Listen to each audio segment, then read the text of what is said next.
Bonjour, je viens te présenter un nouveau message de la part de l'Éternel. Ce message s'intitule L'ouvrier de Dieu. Veux-tu être un instrument entre les mains de Dieu? Alors écoute ce message, car le Seigneur te dit ceci. Puis-je t'utiliser? Veux-tu être mes mains, ma bouche, mes yeux? Entends-tu et vois-tu les besoins, comme les gens qui ont besoin autour de toi? Veux-tu recevoir et partager tout ce qui vient de moi? Voilà ce que le Seigneur te dit aujourd'hui. Mais il veut que je te pose ces questions maintenant. Si tu dis oui à Jésus, seras-tu disponible tant pour lui que pour les autres? Tous ceux qui ont besoin, tous ceux qui sont sur ton chemin. L'Éternel t'appelle et désire t'utiliser pour son œuvre. Veux-tu être son instrument, un outil précieux entre ses mains? Lui sera celui qui agit. Toi, tu feras sa volonté. Que sa volonté. Oui, un instrument n'est utile que lorsque celui qui doit l'utiliser le manie pour la fonction qu'il est créé. Tout comme le marteau, il ne frappe que lorsque celui qui en a besoin l'utilise. Et il l'utilise pour la fonction qu'il est conçu uniquement. Cogner les clous ou arracher les clous. Tout instrument n'est utile que pour la fonction qu'il est créé. Alors, l'Éternel utilisera l'outil que tu es pour la fonction qu'il t'a accordée. Oui, pour accomplir une fonction spéciale qui t'est appropriée à toi seul. On n'est pas tous le même instrument entre ses mains. Mais dis-toi qu'il y a plusieurs instruments. Oui, il y a plusieurs outils. Le tournevis ne tourne pas seul. Le marteau ne fait rien tout seul. Il n'est pas dans les mains de celui qui le détient. Il ne fait rien. Tout cela pour te dire que tu as besoin de l'Éternel pour accomplir ta fonction, pour accomplir ta mission, qu'il accomplisse son œuvre avec toi, autour de toi. Et il a besoin de tous ses ouvriers sur terre. Et même si c'est difficile, on doit servir quand même. J'ai de la misère aujourd'hui à faire cette vidéo, j'arrête pas de déroumer. J'espère que ça va bien aller, puis ça fait 5 fois que je la reprends. Alors, on n'est pas toujours apte à faire la volonté de Dieu, mais il faut travailler quand même. Alors, je t'invite à servir malgré tout ce qui peut arriver. Oui, tous ces instruments lui sont utiles et des outils précieux à ses yeux. Et entre ses mains, il t'utilisera pour bénir ton prochain. Oui, il fera une œuvre en lui, à partir de ce que toi, tu devras faire ou dire en son nom. Oui, il veut bénir ton prochain. Et toi, tu lui seras très utile. Si tu le désires et ne fais que sa volonté. Jésus le désire, lui, et il attend que tu répondes à ton appel. Alors, réponds, chaque fois qu'il a besoin de toi. Est-ce que tu sais à quoi lui sert un instrument sur terre? C'est quel instrument que tu es et ce qu'est ta fonction. Tu dois recevoir et obéir, être disponible en tout temps et répondre lorsque l'Éternel te demande d'aller, de dire, de faire. Lorsque l'Éternel désire bénir les gens autour de toi et que tu vois, que tu remarques les besoins, mais surtout lorsque l'Éternel le met sur ton cœur. Oui, chaque fois qu'il met ceci sur ton cœur et les gens sur ton chemin. Agis et fais l'œuvre pour laquelle l'Éternel t'appelle et il te bénira. Es-tu un ouvrier? Veux-tu le devenir? Vois-tu un problème pour ne pas le devenir? Qu'est-ce qui t'en empêche? Je te demande aussi, veux-tu servir? C'est facile lorsqu'on est d'accord et quand on le désire. C'est important de faire plaisir aux autres. Oui, c'est important et aider les autres, c'est prioritaire aux yeux de notre Dieu. Dis-toi que c'est l'Éternel qui appelle, qui forme et qui envoie. Oui, et son onction enseigne celui qui le désire. Il est écrit dans 1 Jean 2, 27. Pour vous, l'onction que vous avez reçue de lui demeure en vous, et vous n'avez pas besoin qu'on vous enseigne. Mais comme son onction vous enseigne toutes choses, et qu'elle est véritable, et qu'elle n'est point un mensonge, demeurez en lui, selon les enseignements qu'elle vous a donnés. Donc, ne te fais aucun souci à son sujet. Si tu n'arrives pas à remplir ta mission, demande au Seigneur et il t'aidera. Dis-lui, oui, il t'aidera. Ce n'est pas à toi de régler ce problème, c'est lui qui forme. Sois juste disponible et d'accord avec lui. Laisse-le agir en toi. Oui, laisse-le accomplir dans ta vie aussi. Dis, fais-le avec moi, Seigneur. Amen. Mais dis-toi que tu n'es pas seul à être appelé, et depuis les temps anciens, il forme des ouvriers. Alors tu n'es pas seul à être formé. Il a besoin d'ouvriers sérieux qui se laissent enseigner et former afin de les envoyer. Toi, que dis-tu de cette idée? Te laisseras-tu transformer toi aussi? Veux-tu devenir un ouvrier de Dieu? En es-tu un? Désires-tu faire des choses pour l'Éternel? Dis-toi que lui, il le veut. Il veut faire des choses pour nous et avec chacun de nous. Et toi, tu peux être un ouvrier si tu es d'accord avec lui, si tu es fidèle envers tous et envers ton Dieu, et disponible si tu ne discutes pas ses ordres et sa façon de faire, ainsi que ta mission. Il est possible que tu aies bien des choses à faire pour lui. C'est écrit dans le verset Luc 12, 48. On demandera beaucoup à qui l'on a beaucoup donné, et on exigera davantage de celui à qui l'on a beaucoup confié. Il est possible que tu veuilles faire bien des choses pour lui, dire bien des choses aussi. Mais moi, je te précise que si tu es appelé, que tu es son instrument, que tu es son ouvrier, tu es sous ses ordres et ne fais que sa volonté, pas la tienne. Il n'est pas à ton service ni sous tes ordres. Certains n'ont aucun respect envers le Créateur. N'oublie pas qu'il est au contrôle de tout. Alors, n'essaie pas de contrôler ce qui se passe ou ce qui t'arrive, ni ce qu'il désire accomplir. Car, en réalité, c'est ce qu'il désire ou dire ou faire qui compte. Il connaît les besoins à combler ainsi que les gens qui veulent recevoir. Oui, il connaît tous ceux qui doivent recevoir. Et je te dis, reçois la direction d'en haut. Il est ton supérieur. Alors accepte de servir humblement sous ses ordres, selon son plan, sans désobéir aux autorités en place, encore moins ce que les hommes désirent. Écoute bien ceci maintenant. Dans la Bible, notre Dieu dit de respecter les autorités en place, dans Romains 13:1. Les autorités que notre Dieu a instituées en ce monde.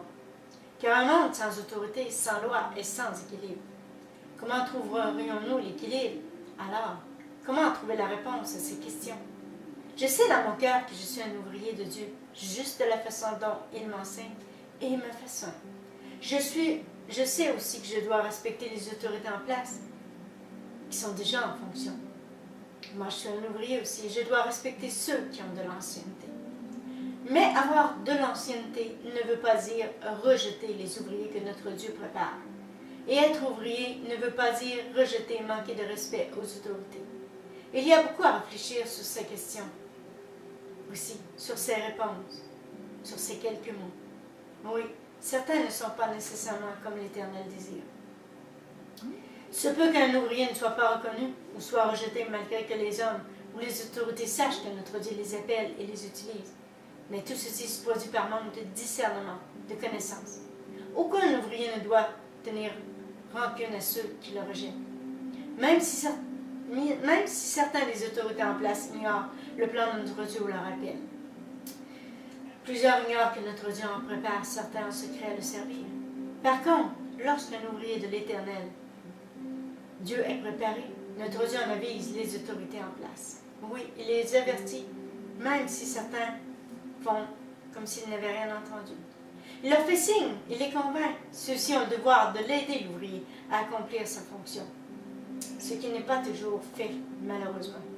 Ils ont comme mission de reconnaître auprès des hommes l'œuvre que notre Dieu fait pour l'ouvrier, par l'ouvrier, avec l'ouvrier. Et la mission que cet ouvrier doit accomplir auprès de tous ceux qui l'entourent, que notre Dieu lui confie, doit être acceptée, appréciée. Il est écrit dans Actes 4:19, Pierre et Jean lui répondirent, « Jugez s'il est juste devant Dieu de vous obéir plutôt qu'à Dieu, car nous ne pouvons ne pas parler de ce que nous avons vu et entendu. » C'est pas facile. Ne sert que ton Dieu, n'obéis qu'à ton Dieu. Les hommes vont toujours à l'encontre de sa volonté de toute façon. Il ne faut pas que cela soit ton cas. Ils n'aiment pas la rébellion, l'insubordination ni les complications. Et ce que ce soit devant les autorités, les ouvriers, les enfants de Dieu, c'est le même principe. Ils préfèrent te voir obéir, te soumettre. Ce qui veut dire obéir en tout point, tout temps. Alors laisse-le agir en tout temps. Il te bénira puissamment, en tout temps. Oui, il te bénira si tu désires construire dans l'amour avec lui, selon son plan, ses idées, selon la mission qu'il te confie. Si c'est le cas, alors tu dois savoir aussi ceci. Il est écrit dans Psaume 127:1. Si l'Éternel ne bâtit la maison, ceux qui la bâtissent travaillent en vain. Si l'Éternel ne garde la ville, celui qui la garde veille en vain. N'oublie surtout pas que c'est lui qui décide pour toi, pour tout de toute façon. Tu es à son service, il n'est pas à ton service, et encore moins sous tes ordres. Oui, malheureusement, combien de menaces il lui ordonne d'agir ainsi. Ne sois pas comme ça.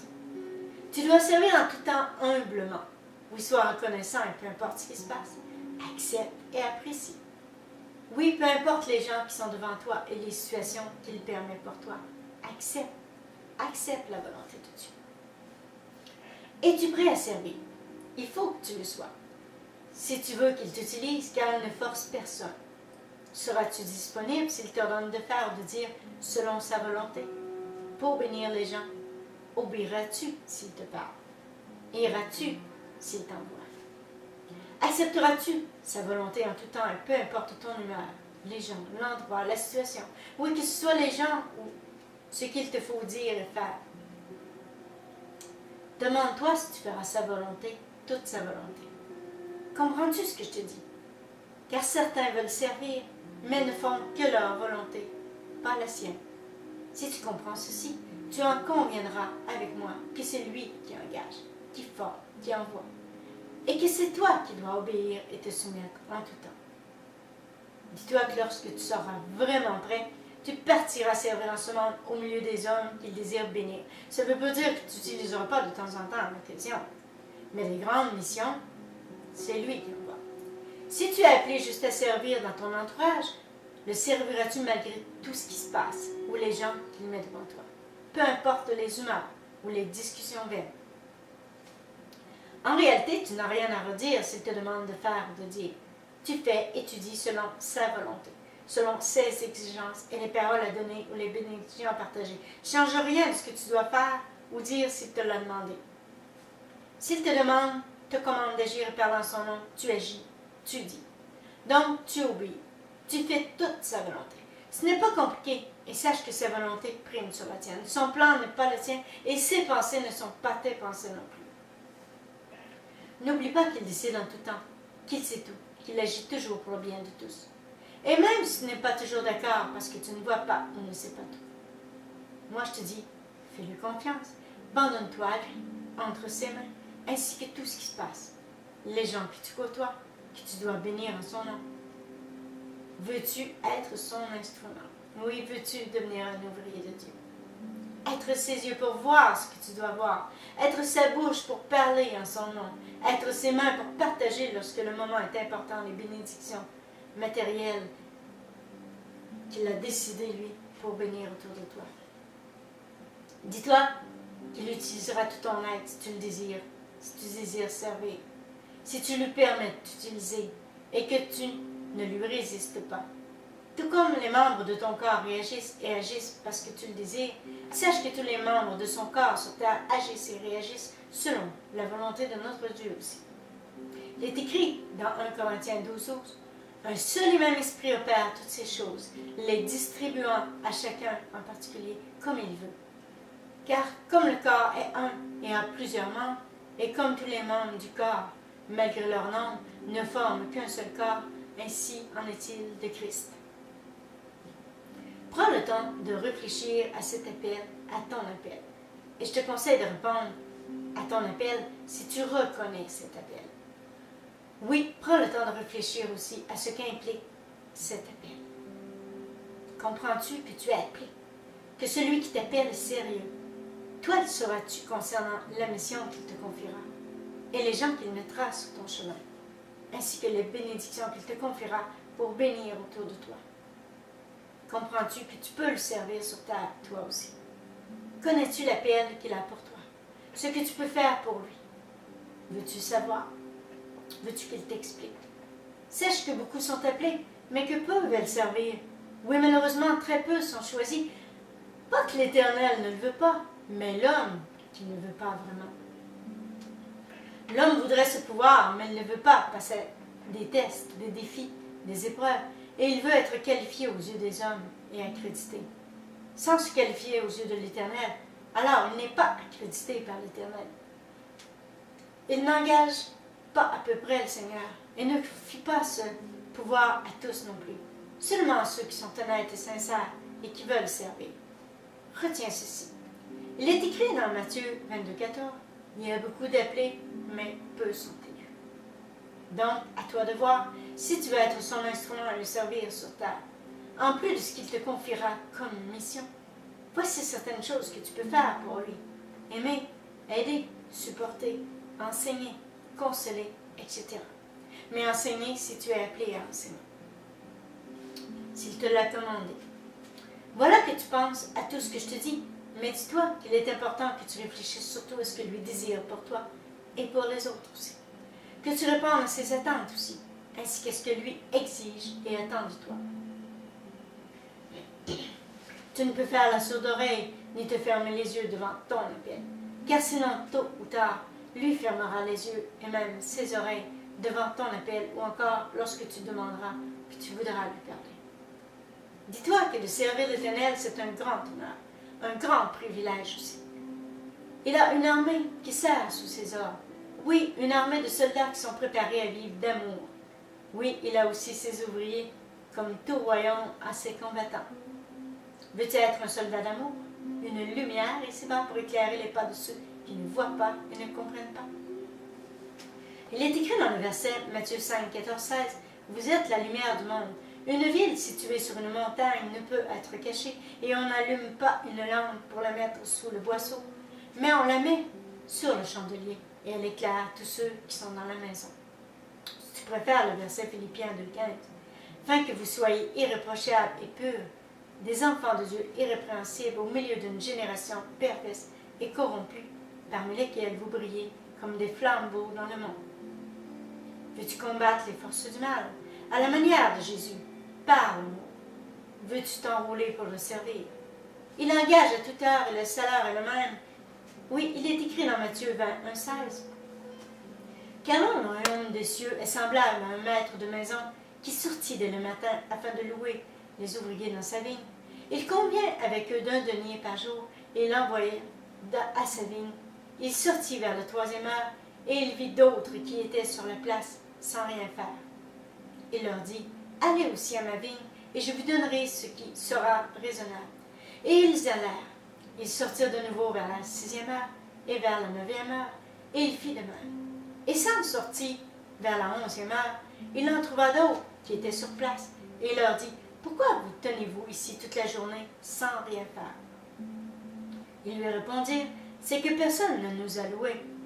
Allez aussi à ma vigne. » Il leur dit, « Quand le soir fut venu, le maître de la vigne dit à son intendant, « Appelle les ouvriers et paie-leur le salaire en allant des derniers aux premiers. » Ceux de la 11e heure vinrent et reçurent chacun un denier. Les premiers vinrent ensuite, croyant recevoir davantage, mais ils reçurent aussi chacun un denier. En le recevant, ils murmurèrent contre le maître de la maison et dirent, « Ces derniers ont travaillé qu'1 heure, tu les as traités à l'égal de nous, qui avons supporté la fatigue de jour et la chaleur. » Il répondit à l'un d'eux, « Mon ami, je ne te fais pas de tort. Ne sais-tu pas convenu avec moi qu'un denier? N'es-tu pas convenu avec moi d'un denier? Prends ce qui te revient et va-t'en. Je veux donner à ce dernier autant que toi. Ne m'est-il pas permis de faire de mon bien ce que je veux? Ou vois-tu de mauvais œil que je sois bon? Ainsi, les premiers, les derniers seront les premiers, et les premiers seront les derniers. » Voilà ce qui est écrit dans la Bible concernant les ouvriers, concernant celui qui engage. Amen. Ne te sous-estime pas, ne te disqualifie pas non plus. L'Éternel te formera. Et dis-toi que s'il y en a qui servent depuis longtemps, ils n'ont pas plus de mérite, mais plus d'ancienneté et d'expérience. Et la gloire revient toujours à Jésus, de toute façon. Dans Actes 4.13, il est écrit, lorsqu'ils virent l'assurance de Pierre et de Jean, ils furent étonnés, sachant que c'étaient des hommes du peuple sans instruction. Et ils reconnurent pour avoir été avec Jésus. Es-tu ou seras-tu disponible pour remplir la fonction qu'il te donnera, pour répondre à ses attentes? Es-tu d'accord pour servir et partir lorsqu'il te le demandera? Veux-tu bénir les gens autour de toi en son nom? Jésus t'appelle et Jésus le désire lui aussi. Il est important que tu réalises ce qu'implique de servir, ce qu'est un appel lorsqu'il vient de l'Éternel. Tu ne dois pas cesser de servir, peu importe ce qui se passe, et sache que Jésus n'ira pas au-delà de tes forces. Il est écrit dans le verset 1 Corinthiens 10-13, « Aucune tentation ne vous est survenue qui n'ait été humaine, et Dieu qui est fidèle ne permettra pas que vous soyez tentés au-delà de vos forces. Mais avec la tentation, il préparera aussi le moyen d'en sortir, afin que vous puissiez la supporter. » Si tu lui dis oui, ne dis pas non le lendemain, et pour n'importe quelle raison ou à la moindre occasion. Lorsque tu vas mal, et peu importe le problème ou les gens qui sont devant toi, il est important d'être sérieux et de demeurer constant. Maintenant, écoute le message que ton Dieu te donne aujourd'hui. Veux-tu me donner ton cœur pour que je le remplisse d'amour? Je te donnerai un cœur nouveau pour aimer tous ceux qui t'entourent. Amen. Vois-tu, l'Éternel est sérieux. Il ne demande rien d'autre en réalité que tu aimes comme il nous aime encore aujourd'hui. Veux-tu utiliser ton cœur pour aimer? Ou s'il est trop pris, préoccupé, prisonnier, et que cette place n'est pas pour Jésus selon toi, ou selon les gens, comme bien d'autres peuvent le dire, tu le penses aussi en agissant comme eux. Alors ne fais pas comme les gens autour de toi. Sois toi-même. Moi je te dis, laisse-le nettoyer ton cœur. Laisse-le le vider de tout ce qui n'est pas de lui. Ne t'en fais pas. Il le remplira de son amour, de sa lumière, de sa vérité, de tout ce que tu devras partager en tout temps autour de toi, mais en son nom. Ton corps, ce temps, lui appartient-il, oui ou non? Réponds honnêtement. Ton corps lui appartient ou s'il t'appartient juste à toi? Je sais que c'est pas toujours facile de dire oui au Seigneur, de garder son cœur juste pour lui. Mais je te demande, lui as-tu donné ton cœur, ton corps, ta vie? Laisse pas les forces du mal prendre toute la place dans ton cœur. La place est-elle juste pour lui? Il y a du bon à lui donner ton cœur. Oui, ne vis que pour lui. Car il est écrit dans le verset Matthieu 6, 21, « Car là où est ton trésor, là aussi sera ton cœur. » Alors donne-lui ton cœur. Donne-lui la clé de ton cœur. Sois à lui entièrement. Laisse-le faire une œuvre d'amour en toi. Partager son amour autour de toi. C'est important, oui, et plus que tu ne le sais ou ne le crois. Que veux-tu faire pour lui? Et tu sais ce qu'il peut faire pour toi? Il te veut pour lui, entièrement à lui. Rien d'autre. Il désire que tu sois d'accord avec lui en tout temps pour le servir. Peu importe les gens ou ce qu'il veut accomplir pour eux. Es-tu d'accord avec lui? Veux-tu être entièrement à lui pour le servir? Tu te demandes ce que tu feras ou ce qu'il te demandera? Ne t'inquiète pas, il te le dira. Il te montrera au moment où tu dois le faire ou encore dire en son nom. Il te demandera juste d'être là, au bon endroit et disponible quand c'est le temps, lorsque c'est le bon moment. Lorsque tu verras que les gens sont dans le besoin et devant toi, qu'il les aura mis sur ton chemin, où il répond à la priorité et à la volonté de notre Dieu. Il te dira de ne pas fermer les yeux devant la misère et la souffrance des gens. Il insistera pour que tu aimes, que tu aides, que tu partages tout ce qu'il te donnera, tout ce qu'il exigera, tout ce qu'il déposera en toi. Tout est important. Oui, tout ce que tu es, tout ce que tu as, doit être mis à la disposition de l'Éternel, toi ainsi que tes biens. Tout lui sera utile, toi, ta vie, tes expériences, tes biens matériels, tes émotions, etc. Il ne laisse rien au hasard et il n'abandonne jamais personne de toute façon. Alors ne le fais pas, toi non plus. Il n'est jamais trop tard pour bien faire.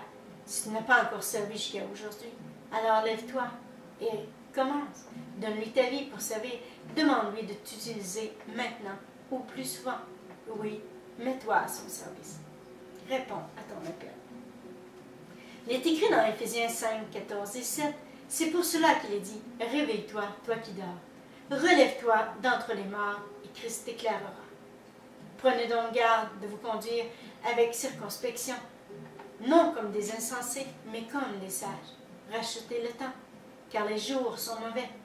C'est pourquoi ne soyez pas inconsidérés, mais comprenez quelle est la volonté du Seigneur. Amen. Il est écrit que tous seront rencontrés avant son retour. Oui, Matthieu 24, 14 nous dit, Cette bonne nouvelle du royaume sera prêchée dans le monde entier pour servir de témoignage à toutes les nations. Alors viendra la fin. Mais ils seront rencontrés aussi dans les besoins matériels, spirituels, selon les ouvriers qu'ils préparent les besoins des gens. Alors moi, je te dis, réfléchis à ce message. Oui, réfléchis à ton appel et réponds à cet appel, à l'appel de ton Dieu. Sois disponible pour l'Éternel. Tu ne seras pas perdant, mais ne le fais pas pour obtenir quoi que ce soit en retour. Tu seras perdant, mais pour bénir les gens autour de toi à chaque jour, tu seras béni puissamment. Il est écrit dans 2 Corinthiens 9,7 que chacun donne comme il a résolu en son cœur, sans tristesse ni contrainte, car Dieu aime celui qui donne avec joie. Sache que le Seigneur te rendra capable de faire sa volonté en tout temps. Oui, tu seras apte à servir et selon ce que son cœur désire. Tu feras sa volonté et non la tienne, non celle des hommes, car moins celle des démons. N'aie pas peur, il sait ce qu'il fait, tandis que toi, tu ne le sais pas toujours. Sinon, tu serais ou tout serait conforme avec ce qu'il désire pour toi et même dans ta vie. De toute façon, tu n'as pas à faire son travail, c'est son œuvre après tout. Contente-toi de faire ta mission. Oui, amen. Sois juste là où il te veut, sois comme il désire. Tu verras sa gloire dans ta vie, tu verras que tout est plus facile ici. Si c'est lui qui gère tout, qui décide de tout, qui prépare tout, toi, tu feras ta part, et il sera satisfait de toi, et il fera sa part, crois-moi. Ne te fais pas de reproches pour tes erreurs, ne garde pas dans tes pensées tes erreurs, tes échecs, tes mauvaises pensées. Garde son amour et garde tes yeux sur lui, ainsi que son plan et ses enseignements. Garde tout ça dans ta vie, dans ton cœur. Ne te fais pas de mauvaises idées te concernant et le concernant. Non, ne te fais pas de soucis non plus, ni d'idées préconçues. Il contrôle tout de là-haut, alors laisse-le diriger ta vie et te guider en esprit. S'il a créé le ciel et la terre, penses-tu vraiment que cela est difficile pour lui de s'occuper de toi? Non. Toi, tu le crois peut-être lorsque tu vois que tes problèmes, tes situations ressemblent à une montagne impossible à traverser, franchir ou à déplacer. Mais lui, il ne voit pas que cette montagne. Il voit ta victoire, ta réussite, ta persévérance, ton endurance et ta patience.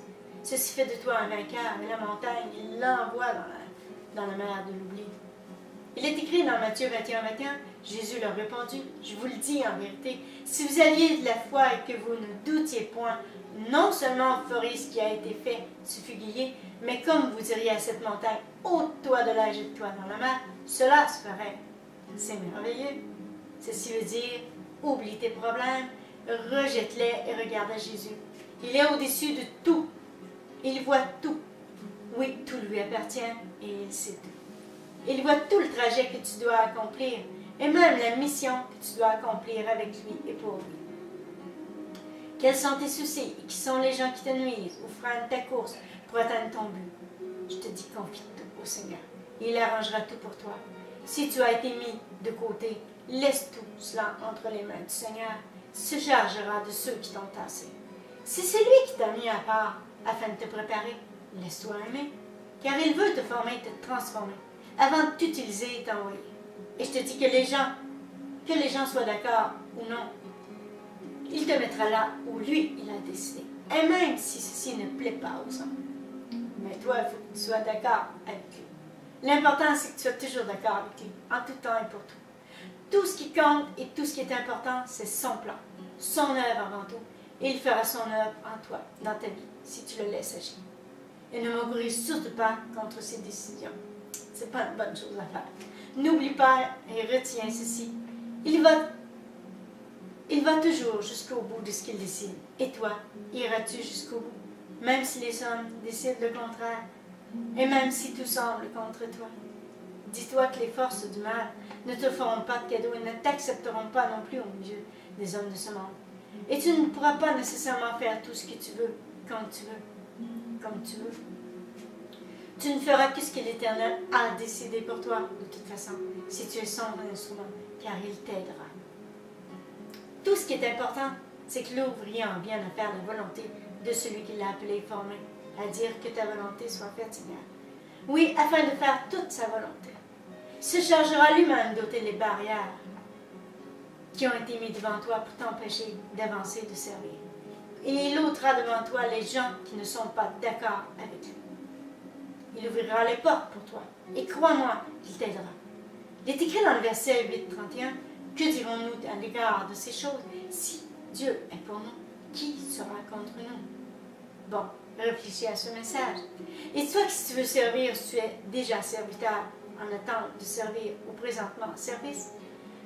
Que l'Éternel est maître de tout, et toi aussi, et tu seras béni puissamment si tu sers selon ses ordres. Oui, il fera de toi un ouvrier accompli, un serviteur comme il désire. Tu seras au-dessus des forces du mal. Ils seront en dessous de tes pieds. Il est écrit dans le verset Luc 6,40, le disciple n'est pas plus que le maître, mais tout disciple accompli sera comme son maître. Ne t'occupe pas de ceux qui se moquent, de ceux qui te rejettent. Dis-toi que l'Éternel te oint pour le service. Va de l'avant et fais-lui confiance. Sache qu'il est écrit dans 1 Corinthiens 16,22, ne touchez pas à mes rois, ne faites pas de mal à mes prophètes. C'est pas évident, hein? Ça veut dire ne touchez pas à ces ouvriers. Donc, tu n'as rien à craindre de celui qui t'appelle et encore moins des hommes qui sont sur ton chemin. Rien ne t'arrivera, car l'Éternel sera ton bouclier. Oui, c'est ce qui est écrit dans Genèse 15:1. Après ces événements, la parole de l'Éternel fut adressée à Abraham dans une vision. Il dit, Abraham, ne crains point, je suis ton bouclier et ta récompense sera grande. Peut en être de même aussi pour toi, pour tous ceux qui lui appartiennent, qui veulent le servir sur terre. Tout ce que les ouvriers reçoivent et vivent servent à redonner force, courage, espoir et exemple à tous les hommes. Oui, ils laissent des traces d'amour en ce monde. Alors reçois ce message et pense à ce que tu es et ce que l'Éternel attend de toi. C'est important. C'est un grand message, oui. C'est un bon message aussi que je te donne aujourd'hui. Mais ceci dans le but de t'aider et t'encourager. Moi, je te dis, passe une belle semaine et sois béni au nom de Jésus. Amen.